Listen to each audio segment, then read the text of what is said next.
Hey everyone, I'm the Lego Detective, and over the last few days I've been spending countless hours modifying and kind of turning better the set of the Lego Hogwarts Great Hall. Because while I think that the set as a whole is amazing, I still feel like there should have been a few more details. And the main problem that I had was with the actual Great Hall section, which I'm showing you right now. And as you can see, I've added in a ton of food just into the mix, and we're going to get into all these details. So yeah, let's just start out right here. I have a few of the figures in here at the moment, but I'm just going to kind of show you what I've added. Alright, so firstly, onto this table, I've added multiple more food items. I've added a few more of these little kind of sweets, and I've added a little knife to cut. I have some fruit. I have some cherries over there. Draco's holding an apple, a banana, cookies, goblets, and cups on every table. I've also added a bunch of stuff to the teacher's table. I've added a little cupcake, a cookie, cherries, an apple, this little printed 1x1 tile of a spell book. I've taken the little yellow frog and added it back there. I really just wanted in general to add a lot more detail to this, and this piece was an extra piece in the set, and when I'm using that is actually supposed to represent a chocolate frog still in its wrapper, because essentially in the movie when Harry opens the chocolate frog, it's kind of in like a triangular shape kind of package, so that's what that's supposed to represent right there. When we bring the camera up, I've added a little bar, essentially right there, that moves up and down, and that is supposed to be so that you can pose the ghosts like they're flying. If you look at it from a certain angle like this, it doesn't look like he's connected to anything, and it looks like he's flying. I've also added a little section over here with a little suitcase, just for some small details, another little printed tile from the original Harry Potter line. I just have Voldemort over there. I've added the spider. And if we go even higher, I've added in a little stand for the sorting hat, because I did take the sorting hat out, but I've added this cool little stand with the gold ring piece, and that's just added in right there. So, yeah, overall I feel pretty successful with the modifications for the Great Hall. I know that this is quick, but I actually, once I get the Whomping Willow set and modify that, I plan to do a bigger, more complex video about that. But now let's shift to the other tower and take a look at what I've done there. So starting with the lower level, I've taken away that frog. As you can see, I moved it just to be an animate object in the Great Hall. I've put in a little crystal ball on that same little pedestal. These stairs are the same. I'm definitely not going to ever take those out. And I've moved the treasure chest from up above down here.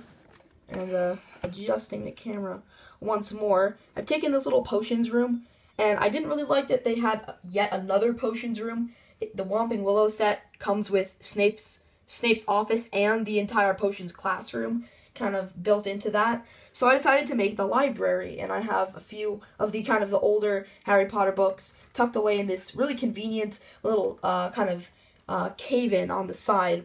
We have the same table from the little potions room from the set with a few more books on it. I did want to keep the little cauldron in there, because without it, it felt kind of empty.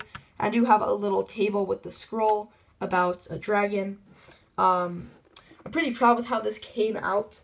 I really wanted to make use of that little back section there, and I thought that if it's going to work well for books, and you can fit exactly 3 books right there, and I do really like that. I bet that if you really wanted to, you could probably fit 3 more on top.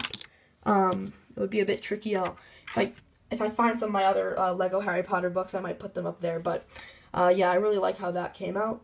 So yeah, that's the library. Now, while the library, I actually just finished that right before the recording of this video. Did that in about 10 minutes. The total work on the Great Hall, I did have to find all the food pieces, but most of that work was just finding the pieces in my own Lego collection. But this section right here is what I put the most work into. I wanted to make Dumbledore's office, and after tons of experimenting, this thing has gone through like 5 different stages already. I think I finally got it. So let's take Harry and Dumbledore out of there. Oh. So firstly, in the corner we have this little shelf. As you can see, some of my Bakugan in the corner. Let me move that. There we go. We have a crystal right there. I can actually just take it out. We have a crystal and a little knife. And I use that round piece there to kind of give it a bending, curving effect. And then I have another one of these with some potions, and that round piece has some potions. I wanted to kind of make use of the curved walls, so I wanted to make a curved dresser. And the desk was the main thing that I experimented with, because I wanted to have a desk with a lot of stuff in it. You can't take it out. It has another one of those original, like, 2001 printed spell books, a letter with a quill, and a cool little crystal ball piece. And originally it was like this, but I wanted to be able to have Dumbledore behind his desk and the figure in front of it. So I just decided, since I didn't have a lot of space, to instead just turn it sideways. I'm really hoping that we do get a Dumbledore's office set, because Dumbledore's office itself was like its own tower of Hogwarts, and I did consider to make this section part of his office as well, but I'm really hoping that we get it set eventually. As you can see, I have Fawkes the Phoenix off there in the corner. That's just to fill up space. Once the Dumbledore collectible minifigure comes out in the collectible minifig series, I'm going to put the pensive there, and I'll move Fawkes somewhere else, because I want to have enough room for Dumbledore to be there and for him to be able to, you know, talk with someone like Harry or, I don't know, someone else, I guess, maybe another teacher. And I'm pretty sure that there's enough room to take out, if you take out Fawkes, you can probably fit another minifig in there. But yeah, overall, I'm very proud with how this came out. It doesn't look like, it doesn't use that many pieces as you would think it would, and it's not like it's not like super detailed, but just getting everything to fit. And I wanted to have a little shelf with all of Dumbledore's little collection of stuff. I wanted to have a desk with all these magical items on it. I wanted to have a room for Dumbledore to talk to someone, so I feel like I've really accomplished that here. So this is the section with the Mirror of Erised, and I've actually kind of done a bit of work here to dedicate it to kind of different relics, I'd say, of different Harry Potter books. As you can see, there's the mirror, and this piece just fell out, the alternate piece. I have a little stand for the Sorcerer's Stone. This right here is supposed to be Tom Riddle's diary. Once the new piece with the Dobby figure comes out, I'm going to use that. I just wanted, because the Mirror of Erised and the Sorcerer's Stone were kind of the first book, and then this was in the second book. And I'm not sure exactly what the Half-Blood Prince's, his kind of textbook looked like, but I might want to find a Lego book piece that might look like that and put that up here in this little slot. I took out Fawkes, and in turn, I still have a few birds in there. I made a little owlery, and this piece can actually kind of slide out if you really want it to. It's kind of tricky, but just the way that it's attached really weirdly, so you could slide this out. It's kind of a weird design, but it stays in there. It's not going to come out unless you really pull it out. But yeah, I have 3 owls right there. Obviously, because of the curved section, it was a bit harder to fit the owls in, but I am very proud that I was able to get those in, and you can still see their heads with the Mirror of Erised in there. So on the very top, I really wanted to do something, because previously, there's just a brick. I really wanted to add as much detail and as much playability to everything. So what this is it's actually like this little contraption, and you can actually attach a minifig with the broom. I just have Hermione, since the other minifigs are being used in this diorama already. But you can just attach the minifig to this, or attach the broom to this, and you can pose the minifig as if it's flying around the castle. Let me just rotate it around real quick. So there is Hermione, and you can't see that little stick right there, but there she is kind of flying around the castle. Obviously, you can kind of adjust it. There we go. It just looks like she's naturally kind of curving around, and you can really pose it. And I think that's just really, really cool. Obviously, Hermione wasn't really the type that would play Quidditch, but yeah, I definitely, obviously, once I get more Harry minifigs, one minifig of Harry is just going to go up there.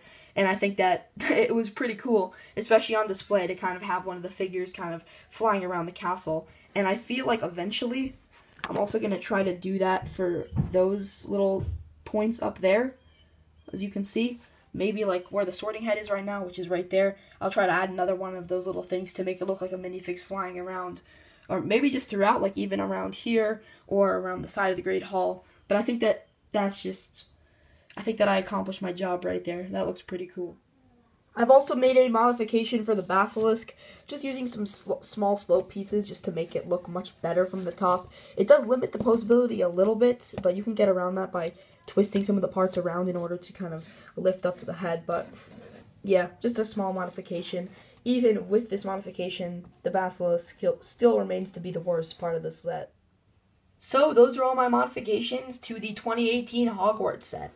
I definitely think that this is a great set, and I do encourage modifying it, especially with some pieces like these little spell pieces from the original Harry Potter line with some extra food items and, you know, just adding different rooms.